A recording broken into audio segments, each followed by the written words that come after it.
ஐயா நீங்கள் பார்த்தீங்கன்னா திங்கட்கிழமை அப்பன் சிவனுக்கு மிகவும் உகந்த நாள், அதெல்லாம் சோமவாரம் இன்னைக்கு. அதனால இன்னைக்கு தக்காளி சாதம் கொண்டு வந்திருக்கு ஐயா. அண்ணாமலையாருக்கு, உண்ணாமலை அம்மனுக்கு, ஆறுபடை முருகனுக்கு ஐயா. நமச்சு ஐயா.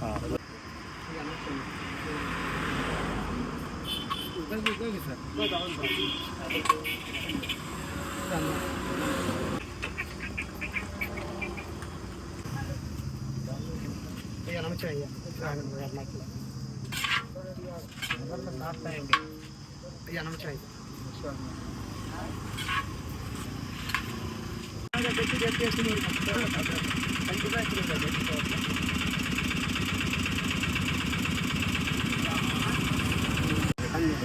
ஒரே ஒரு தட்டு வாங்கிக்கோ.